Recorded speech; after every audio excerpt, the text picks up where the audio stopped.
早晨，大家好，我係阿輝。今集開始之前，想問大家點解細細個會咁沉迷打機，通宵都要打爆機呢？因為我哋知道打爆機之後，一定會有一啲好勁嘅武器，又或者一啲好特別嘅技能俾我哋，甚至會出現一啲隱藏嘅關卡。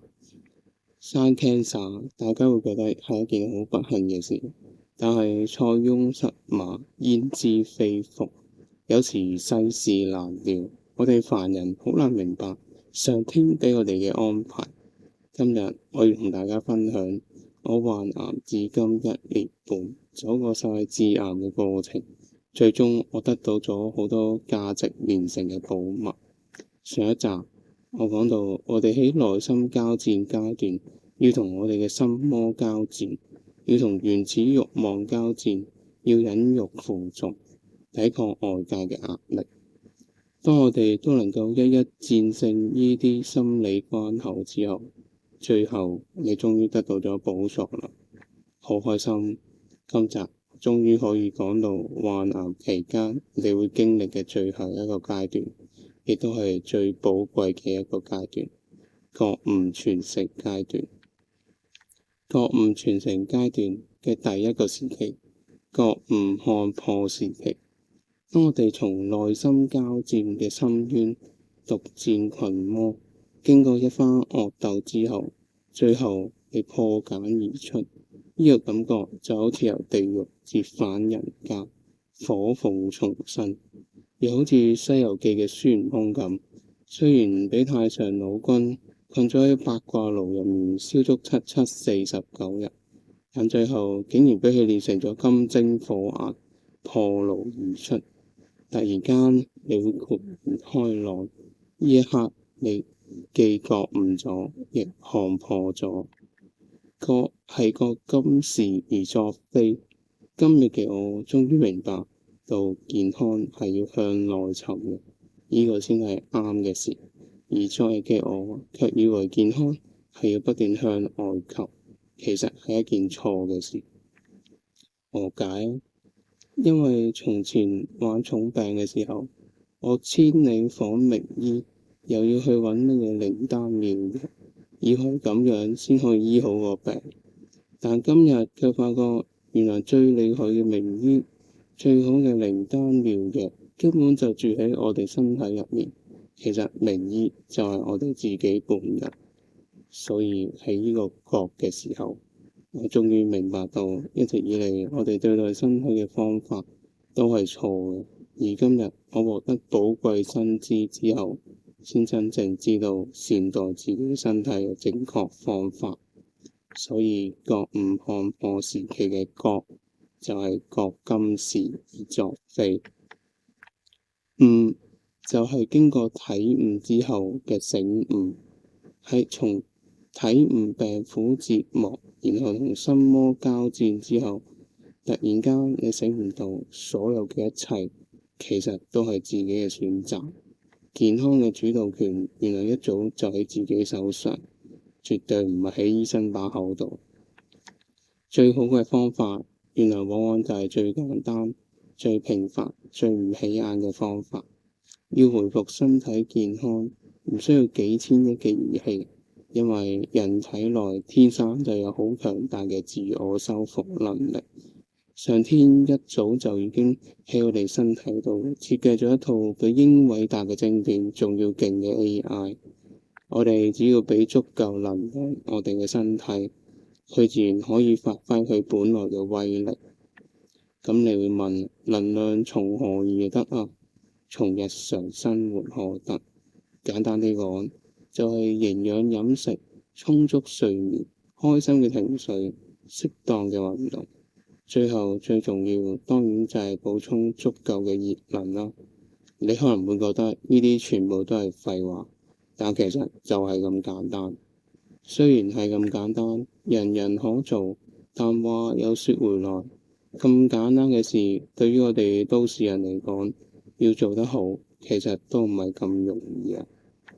大道至簡，最厲害嘅嘢永遠就係最簡單嘅嘢。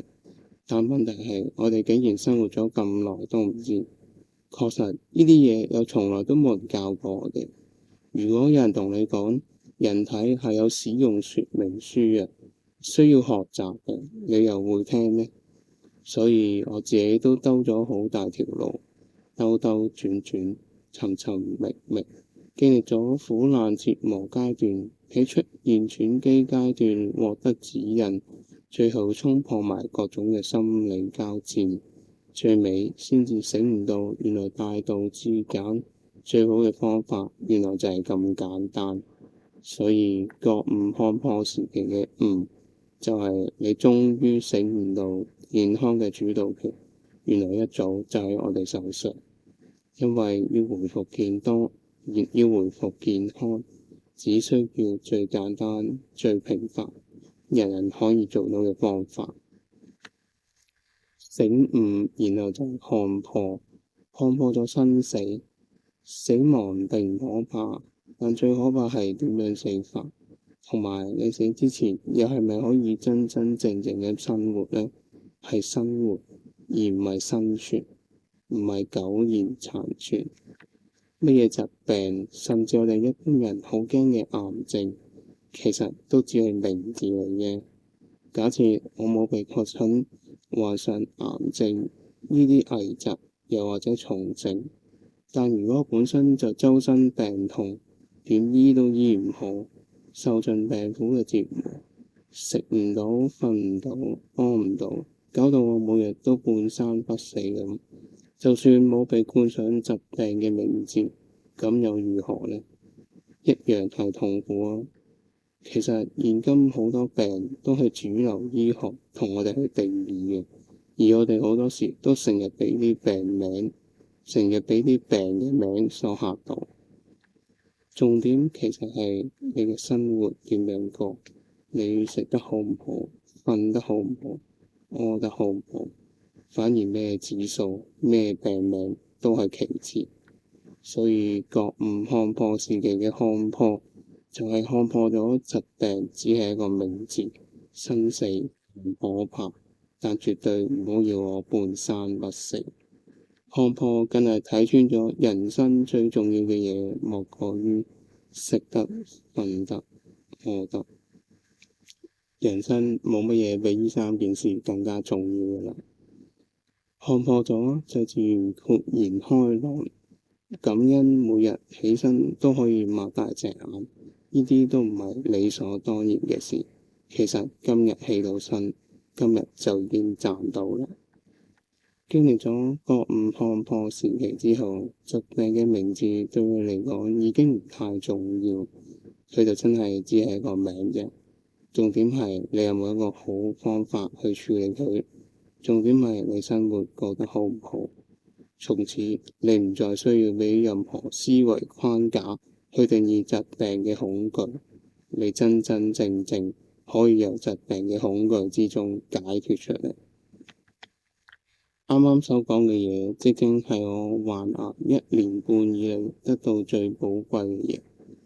喺覺悟看破時期，你就好似打機去到最後一關，打贏咗終極大佬之後，攞到最勁嘅武器一樣。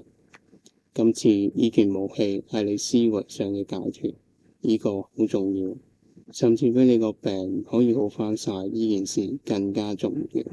因為生老病死，每個人都係需要必經，無一幸免。但你點樣看待呢件事，點樣去處理呢件事呢？就對你嘅人生可謂有差天共地嘅影響。所以攞到呢件寶物之後，我哋有一份使命，要將呢一幅藏寶圖帶返去，俾嗰啲仲泥足深陷喺苦難折磨階段嘅人。我哋要將一直以嚟治病嘅路途上獲得嘅呢一幅藏寶圖，一一帶返去，俾同病相憐嘅人，全部分享晒俾佢哋。當佢哋獲得呢幅藏寶圖之後，通過晒出現轉機階段，然後內心交戰階段，最後通過埋覺悟傳承階段之後，攞到寶物，佢哋又會再一次將呢一幅藏寶圖傳承俾其他嘅患者。幫助更多有需要嘅人。好啦，今日講咗咁多，就等我做一個簡單嘅總結。覺悟傳承階段係我喺患癌嘅歷程最後嘅一個階段，亦係最寶貴嘅一個階段，因為呢個階段我攞到好多寶藏。呢個寶藏就係你能夠覺悟看破，亦即係呢個階段嘅第一時期。覺今是而作非，明白自己就係最好嘅醫生。健康應該向內求。悟就係睇唔到病苦之後嘅醒悟。你突然醒悟到要恢復健康，其實好簡單，原來人人都可以做到。覺悟之後就係看破生死。人生最重要嘅事莫過於食得、瞓得、餓得，其他嘢其實都唔太重要啦。覺悟看破之後就係第二個時期，寶物傳承。得到咁好嘅寶藏，當然就係要將呢幅藏寶圖傳俾同病相憐嘅人啦，等佢哋都可以攞到寶物，甚至幫助更多嘅人。最後由我患癌一直走到而家，呢一刻我覺得好圓滿，因為我圓滿經歷咗呢幾集我所講嘅各種階段，從此我由主流西醫佢哋思維框架嘅恐懼中解脫出嚟。如果你唔需要再跟主流西醫嗰套遊戲去玩，甚至你有更好嘅選項，你嘅心態完全係一種豁然開朗嘅感覺，因為你發覺喺健康面前你有絕對嘅選擇權。所以我想分享更多嘅嘢俾同病相憐嘅人。如果大家都鍾意我嘅影片，大家可以睇下我另一條片，呢條片關於我點樣由西醫思維框架嘅恐懼入面解脫出嚟，當中嘅心路歷程又係點？影片嘅連結我會放喺 comment 度，亦會放喺影片嘅結尾。